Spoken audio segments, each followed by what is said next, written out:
तो अभी हमने भाई एफएसएस रूल्स 2011 फिनिश किए हैं। इसकी फर्स्ट अमेंडमेंट में जो चेंजेस थे हमने देख लिए। अब इसकी सेकंड अमेंडमेंट में जो कहा गया है अब उसको हम चेंज करेंगे। इसमें उन्होंने बताया कि चैप्टर 2 में सब rule 2.1, 2.1.2 clause 1, sub clause 3 item B, इसमें 5 इयर्स की जगह 8 इयर्स ये सब्स्टिट्यूट करना है। तो अपने को पहले ये चैप्टर 2 ढूंढना है। अच्छा, तुम्हें दिखाया नहीं क्या? दिखाता हूं।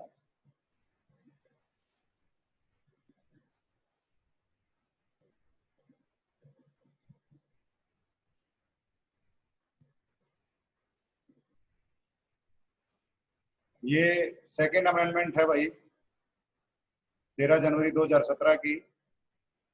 तो यहाँ पे एफएसएस रूल 2011 में चैप्टर 2 रूल 2.1, सब रूल 2.1.2 क्लॉज 1। अभी देखते हैं ये कौन सा है। ये अपने रूल्स हैं,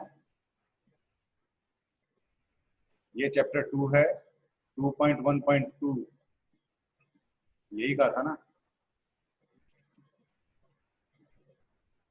चैप्टर 2 2.1 सब रूल 2. इसका क्लॉज 1 क्वालिफिकेशन से रिलेटेड, जहां 5 इयर्स है उसको 8 ईयर से रिप्लेस कर दिया जाए 3B के अंदर।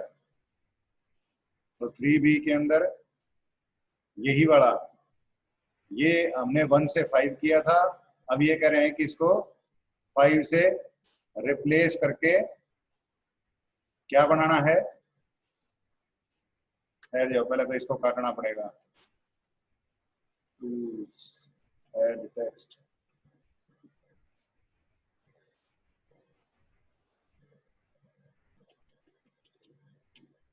पहले तो इसको काटना पड़ेगा।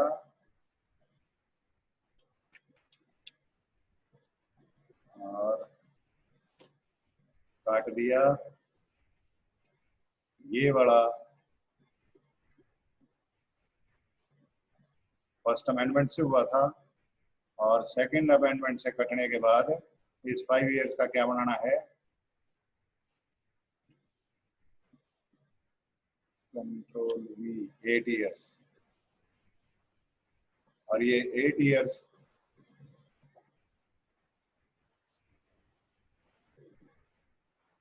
तो ये जो 5 इयर्स वाला सौदा है इसको हम हाईलाइट कर देंगे, और 8 ईयर वाला जो सौदा है इसके ऊपर अपने को अब कमेंट डालना है। यहाँ कमेंट आ जाएगा और ये आ जाएगा सेकेंड अमेंडमेंट। कभी भी अपने पर्सनल कोई डॉक्यूमेंट है तो उसके अंदर इस तरीके से अपनी एडिटिंग करके रखना।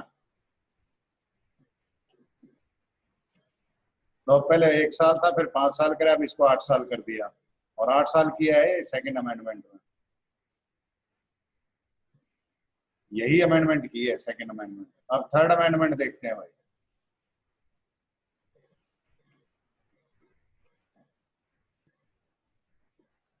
थर्ड अमेंडमेंट खोलते हैं।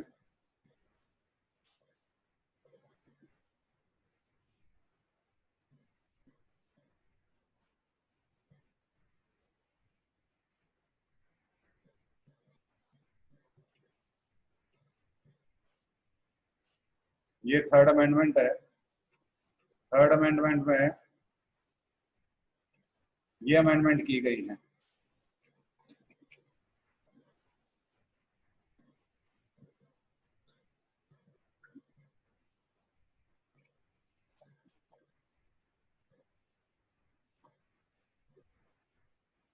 अच्छा, ये सेकंड अमेंडमेंट का ही पार्ट है क्या? सेकंड अमेंडमेंट का ही पार्ट है ये।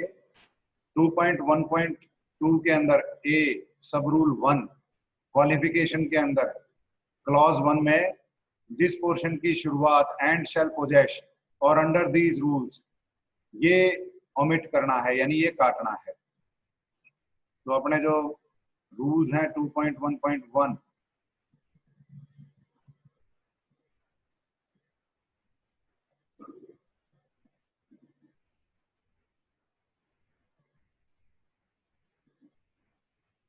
किसी को दिखाई दिया भाई ये चीज? अरे तुम्हें आवाज आ रही है क्या मेरी, सुन रहे हो क्या? हाँ भाई। जी यस सर। सर। तो ये जो बात कह रहा है, मेरे को लिखना पड़ेगा अलग से। ये कह रहा है कि 2.1.2 ए सब रूल A1, कानून जो पढ़ना है ना थोड़ा सा बोरिंग लगता है, लेकिन इसको ढंग से करने लग जाओ तो फिर ये इंटरेस्टिंग भी बनता है।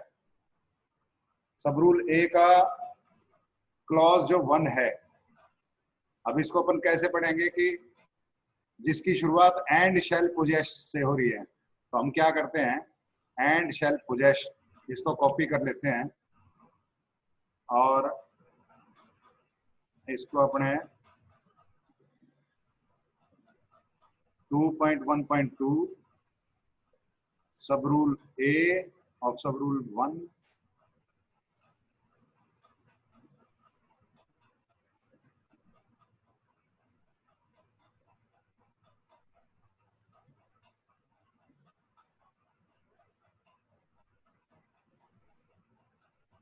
मैं कंट्रोल F से पता करने की ट्राई करता हूँ।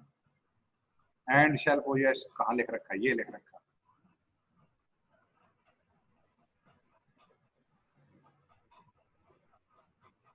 तो इसने कहा है कि एंड शेल पोजेस से लेके अंडर दीज रूल, इस सभी को काटना है। तो स्ट्राइक थ्रू भी कुछ होता है क्या इसमें?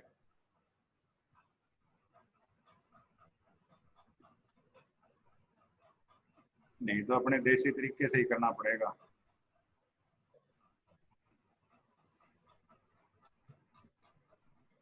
और देसी तरीके में फिर ये लाइन मारनी होती है।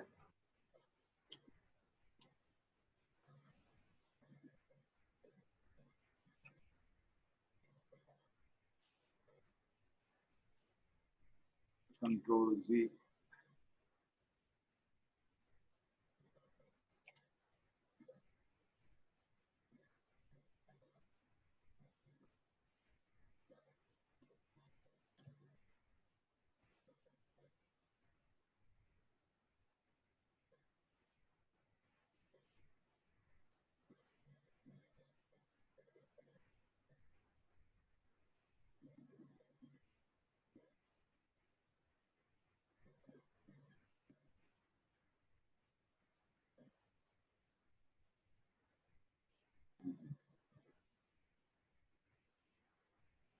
तो अपन ने ये लाइन मार दी इस पे, ये काटा मार के बता दिया कि ये चीज कट ली है, और ये कब कटी है ये इसके कमेंट पे डाल देंगे।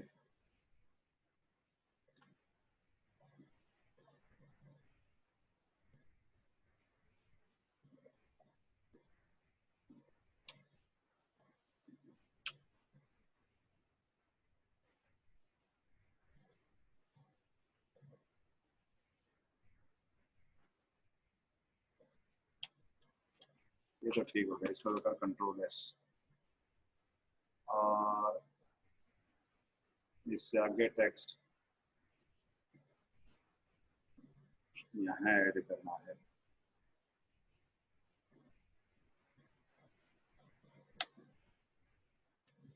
Control S।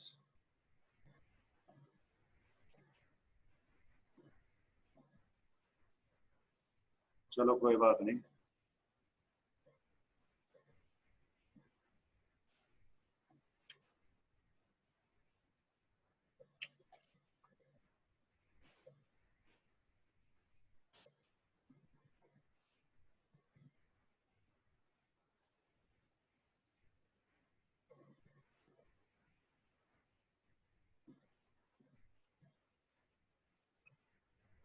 ये हाईलाइट कर दिया कि ये कट गया है, और साथ में इसके एक नोट बना देते हैं। ये था थर्ड अमेंडमेंट।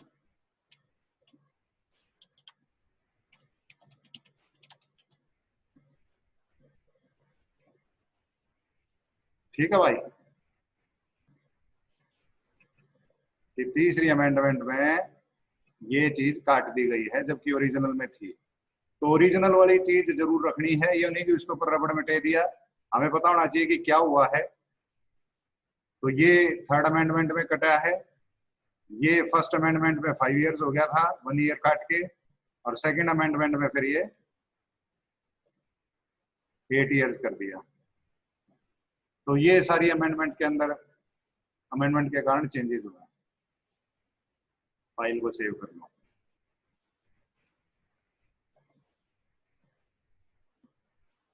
अब जो अपने को करना है काम, एक्ट हमने पढ़ लिया, रूल हमने पढ़ लिए, अब अपने को रेगुलेशंस पढ़नी है। लेकिन ये रेगुलेशन जो डिटेल करनी है, मैं एक दो रेगुलेशन जो आपके लिए इंपॉर्टेंट है वो आपको सरसरी तौर पे दिखाऊंगा, क्योंकि जितनी भी रेगुलेशन है, एग्जांपल के लिए दिखाता हूं आपको। FSSAI की साइट पे जाके मैं एक बार खोल लेता हूं।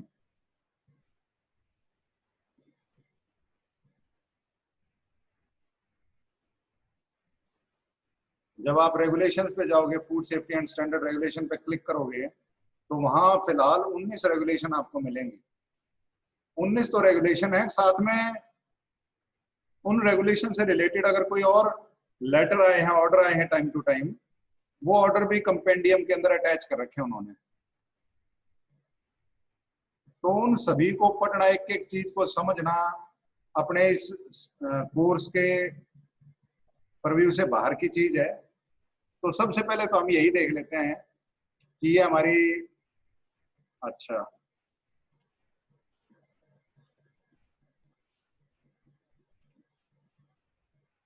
ये FSSAI का वेब पेज है जिसके ऊपर regulation, food safety and standards regulation. तो यहाँ पे आ जाओगे और यहाँ पे आके food safety and standard licensing और registration of business, food business, इससे रिलेटेड ये रेगुलेशन है। पहली रेगुलेशन मान लो, इसको कोई धंधा चलाना है तो उसमें लाइसेंसिंग, लाइसेंस कैसे लेना और आपको रजिस्ट्रेशन कैसे करानी है, तो ये आपकी रेगुलेशन है। इसको मैं मान लो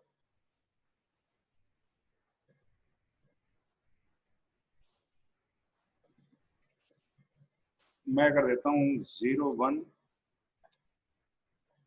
रेगुलेशंस, और ये लाइसेंसिंग रेगुलेशन है।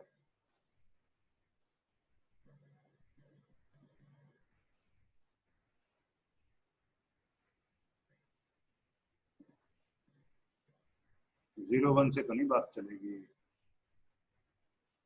रेगुलेशन 01 कर देते हैं इसको।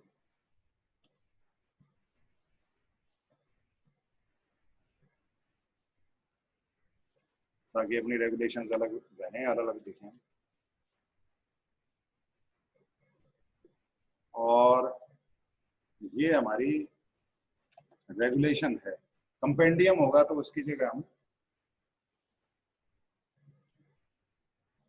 01C कर देंगे। ये हमने अपनी एक बना ली, ये अपनी रेगुलेशन डाउनलोड होगी और ये इसका कंपेंडियम भी।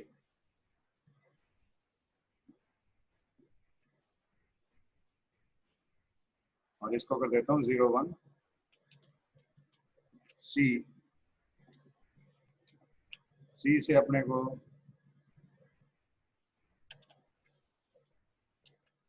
कंपेंडियम।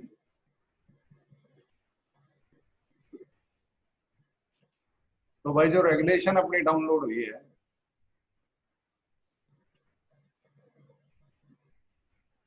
1 अगस्त 2011 मिनिस्ट्री ने करी है, 21 अक्टूबर 2010 से लागू होगी क्योंकि पब्लिक के पास कॉपी आ गई। इस रेगुलेशन का ये नाम होगा। 5 अगस्त से ये लागू हो गई हैं। इसमें वही डेफिनेशन है। सेंट्रल लाइसेंसिंग अथॉरिटी कौन होगा, डिस्ट्रिक्ट का मतलब क्या होगा, लाइसेंसिंग अथॉरिटी कौन होगा, पैटी फूड मैन्युफैक्चरर किसको बोलेंगे, इसमें जो आपके रेडी वाले होंगे ना, या दुकानों वाले जिनका 12 लाख से कम की टर्नओवर है, ये इसमें लिख रखा है कि जिनकी टर्नओवर 12 लाख से नीचे की है, या production capacity milk and milk products के मामले में या मीट एंड मीट प्रोडक्ट्स के मामले में 100 केजी या 100 लीटर पर डे से ज़्यादा नहीं है, और हर रोज वो 500 लीटर तक का दूध हैंडल करते हैं, कलेक्ट करते हैं। या स्लॉटरिंग मीट के मामले में 2 बड़े एनिमल गाय भैंस या 10 छोटे एनिमल बकरी भेड़ या 50 पोल्ट्री बर्ड या उससे कम जिनकी स्लॉटरिंग कैपेसिटी है, वो सारे किसमें आएंगे? Patty food manufacturer. और ऐसे जो पैटी फूड मैन्युफैक्चरर होंगे उनको सिर्फ रजिस्ट्रेशन करवाना जरूरी है, लाइसेंसिंग उसके लिए उनके लिए जरूरी नहीं है, अनलेस और अनटिल उनको नोटिफाई किया गया हो। फिर रजिस्टरिंग अथॉरिटी कौन होगी? जो भी स्टेट फूड कमिश्नरेट के अंडर उन्होंने प्रेस्क्राइब कर रखी है, जहाँ पे इन रेगुलेशन के अंदर रजिस्टर करवाना जरूरी है। सबको समझ में आ रहा है? सुन रहा है? हाँ भाई। Yes sir. भाई मैं शुरू में बता रहा हूँ, कानून पढ़ने में बोर लगता है, लेकिन जब इससे पढ़ा पड़ा है ना, तब ये सारी धारा और ये सारे सेक्शन याद करने पड़े। अपना जब तक चालान नहीं कटता ना, तब तक अपने को ये नहीं पता होता चालान भरना कहाँ है, कैसे भरना है। लेकिन जब चालान कट जाता है ना, तो हिसार में कोर्ट कहाँ पे है, चालान कहाँ भरे जाते हैं, उसके लिए लाइन में कहाँ लगना होता है, सबको पता लग जाता है। तो ये वैसी वैसी चीज है कि कानून का तुम्हें कम से कम ये तो पता हो कि ये चीज कड़ा लिख रखी है, तो कम से कम उसके लिए एक बार थोड़ा सा दिमाग लगा के पढ़ लो इसको। तो ये सारी जब डेफिनेशन दे दी, उसके बाद chapter 2 licensing and registration of food business, कहाँ कैसे लाइसेंस लेना पड़ेगा या रजिस्ट्रेशन करवाना पड़ेगा, वो इसके अंदर बताया गया कि रजिस्ट्रेशन छोटी चीज है। इसमें समझो 12 लाख से नीचे की जिसकी टर्नओवर है, वो सिर्फ उसको रजिस्ट्रेशन करवाना है। फीस इसकी आमतौर पे 100 रुपये लगती है साल की, और आपको सर्टिफिकेट मिल जाता है। अगर ये 100 रुपये का सर्टिफिकेट है, तो कोई भी आके आपकी रेडी को, आपके छोटे मोटे धंधे को बंद नहीं करवाएगा। आप दिखा सकते हो भाई मैंने रजिस्ट्रेशन करवा रखी है। 12 लाख से लेके 2 करोड़ तक का है, तो शायद उसके लिए स्टेट रजिस्ट्रेशन, स्टेट लाइसेंसिंग होती है। तो जब वो स्टेट लाइसेंसिंग है तो उसकी 2000 से लेके 5000 तक फीस होती है। और जो 2 करोड़ से ज्यादा या कुछ ऐसा, मेरे को अभी एग्जैक्ट याद नहीं, आगे पढ़ेंगे वो लिमिट्स क्या हैं। तो उससे ऊपर का अगर आपका बिजनेस है, धंधा है, तो उसके लिए आपको सेंट्रल लाइसेंस लेना होता है। उसकी फीस 5000 से 7500 कुछ ऐसी होती है। तो रजिस्ट्रेशन छोटे बिजनेस वालों को करवाना होता है। अब इसके अंदर भी इनको टाइमलाइन दी गई है कि भाई कोई इंस्पेक्शन होगी या नहीं, तो आपको 7 दिन के अंदर अंदर, जब आपकी एप्लीकेशन गई है उसके 7 दिन के अंदर आपको रजिस्ट्रेशन मिल जाएगा। मेन समझने वाली बात यही है कि आपका जो रजिस्ट्रेशन के लिए आपने अप्लाई किया है, तो उसमें आपका रजिस्ट्रेशन सर्टिफिकेट भी आएगा और एक फोटो आईडी कार्ड भी आएगा।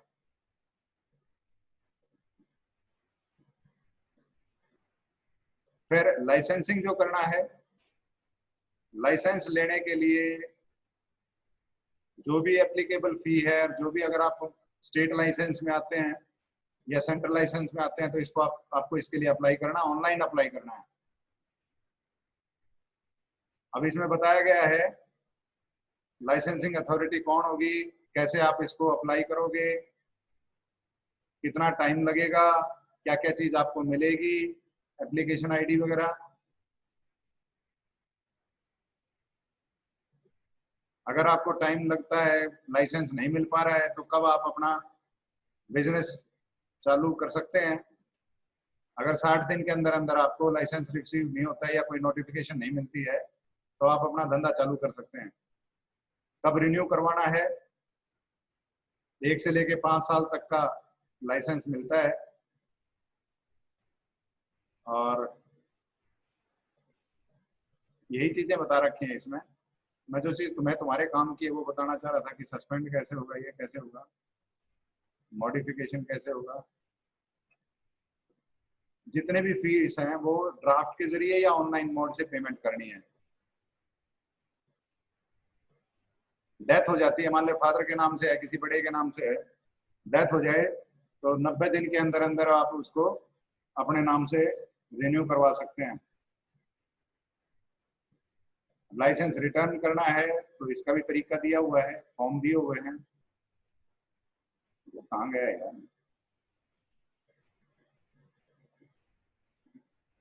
हाँ, शेड्यूल 1 के अंदर इन्होंने दिया है कि कौन से ऐसे बिजनेस हैं जो सेंट्रल लाइसेंसिंग अथॉरिटी के अंदर आते हैं। ये सबसे बड़ा लाइसेंस होता है। तो इसमें dairy unit 50,000 litre liquid milk per day या उससे ज्यादा, या 2500 मीट्रिक टन मिल्क सॉलिड अगर वो बना रहे हैं। वेजिटेबल के लिए 2 मीट्रिक टन पर डे, उससे ज्यादा है तो। स्लॉटर हाउस के लिए 50 लार्ज एनिमल, 150 छोटे एनिमल और 1000 पोल्ट्री बर्ड्स अगर पर डे है, उससे ज्यादा।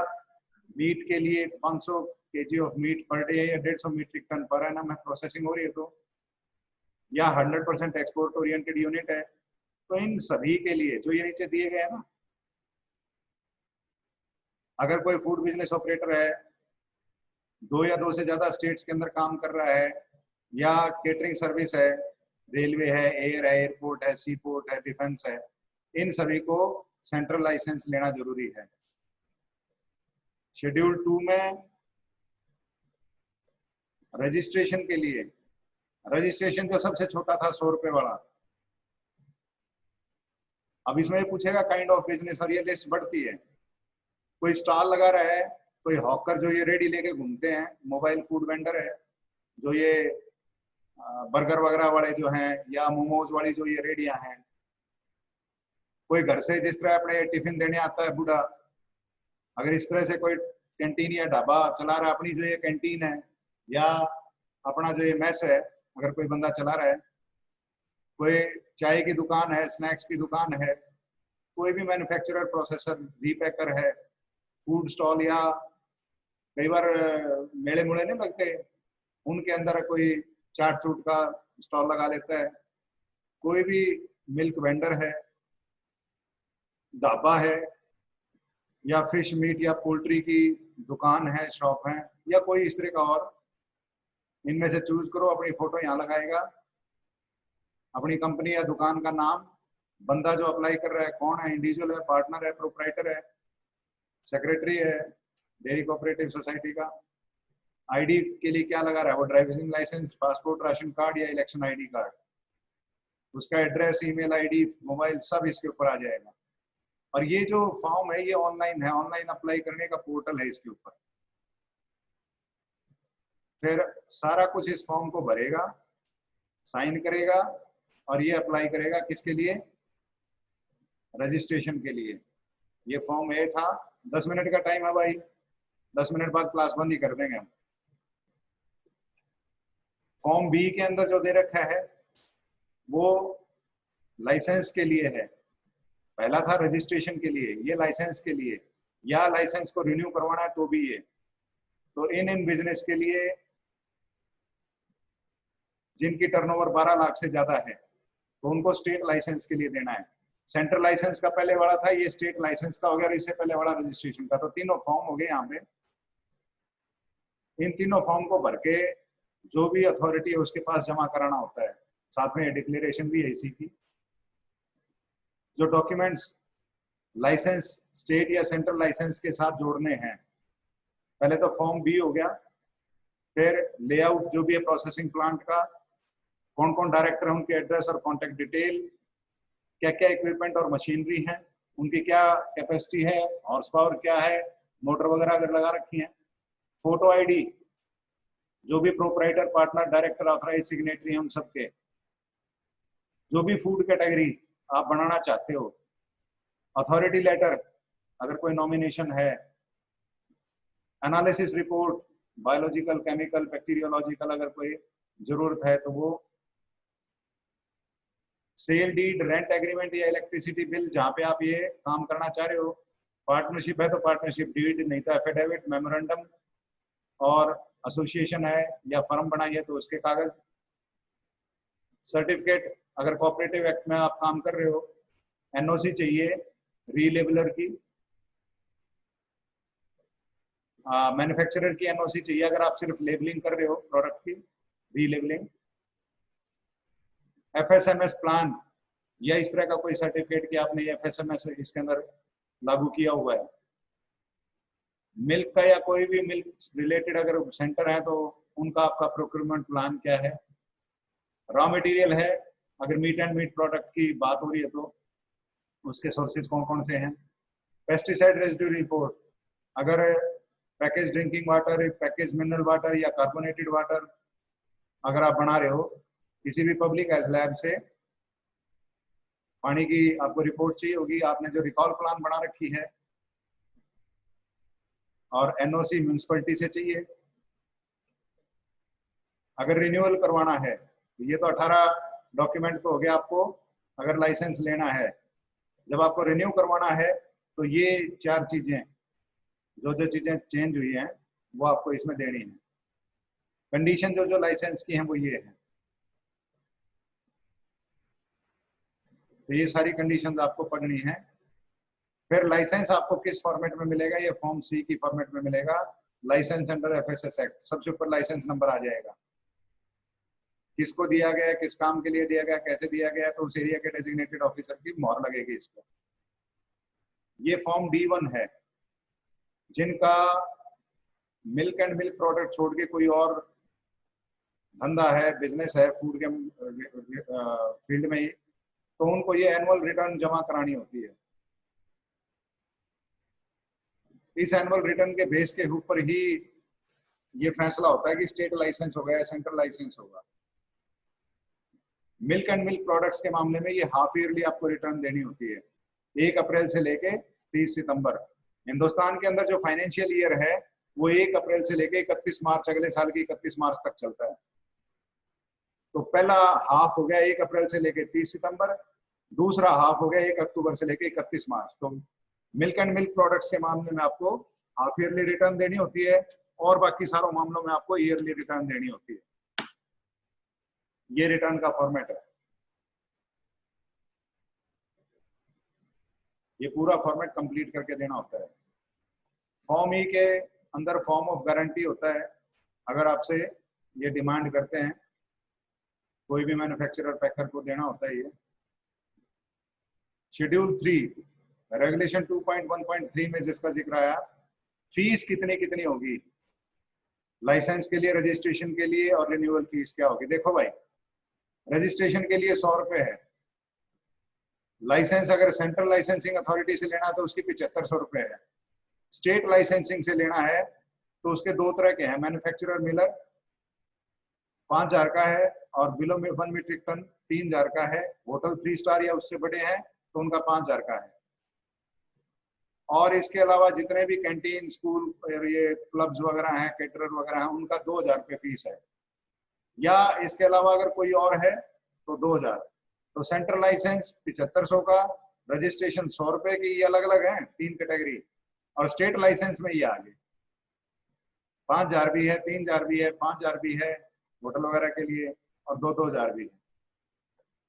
तो फीस का जिक्र आया है आपके शेड्यूल 3 में, ये याद रखना। मैं पूछूंगा ये क्वेश्चन पेपर में आएगा, in which schedule fee for grant oblique renewal of licence registration oblique licence fee per annum in rupees is given.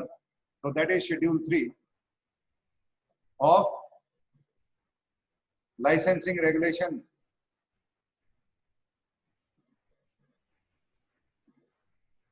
तो डुप्लीकेट कॉपी निकलवानी पड़ जाए तो उसके लिए कितनी फीस लगेगी, कैसे लगेगी, ये सारा देखें। जो सबसे जरूरी चीज है जिसका हर फूड इंडस्ट्री के अंदर हिंदुस्तान में जिक्र होता है, वो कहेंगे कि शेड्यूल 4 की रिक्वायरमेंट पूरी है क्या आपकी। तो ये वो शेड्यूल 4 है भाई। शेड्यूल 4 के अंदर आपकी GMP, good manufacturing practices, GHP, good hygienic practices, GMP, GHP, food safety से रिलेटेड डायरेक्शंस, ये सारी आपकी शेड्यूल 4 में दी गई है। जो लाइसेंसिंग रेगुलेशंस का शेड्यूल 4 है उसमें good hygienic practices, sanitary practices जो भी फूड ऑपरेटर्स को फॉलो करनी है वो इसमें दी गई है। और ये अलग अलग तरह के प्लांट के लिए अलग अलग हैं। पहली तो है part 1 general hygienic and sanitary practices, followed by जो रजिस्ट्रेशन करी है ना जिनकी, पेटी फूड बिजनेस ऑपरेटर्स हैं, उनको ये पार्ट 1 वाली जितने भी सैनिटरी और हाइजीनिक रिक्वायरमेंट्स हैं ये पूरी करनी पड़ेंगी। ये पूरी लिस्ट दी हुई है। इससे आपकी जो इंडियन जीएमपी और जीएचपी है वो कवर हो जाती हैं। हाँ भाई,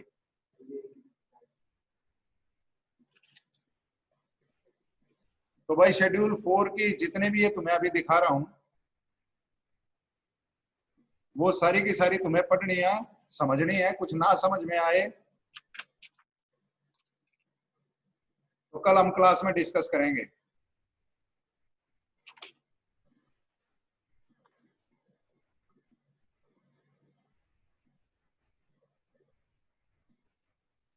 और ये रेगुलेशंस मैंने आपके उसमें डाल दिए हैं फोल्डर के अंदर।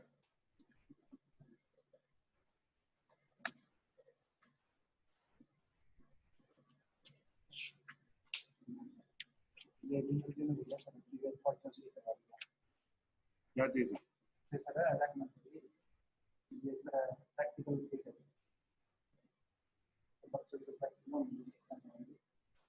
जिंदल सर कहाँ बैठे हैं यार? उनकी एंडोर्समेंट लगती है जब वो यहाँ पे प्रेजेंट है।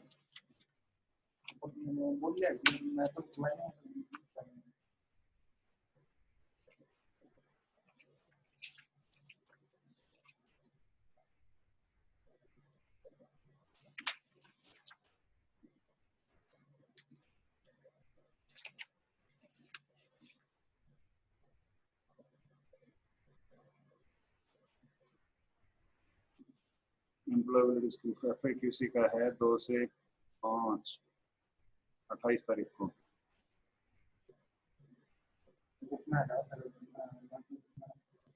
POPT का है,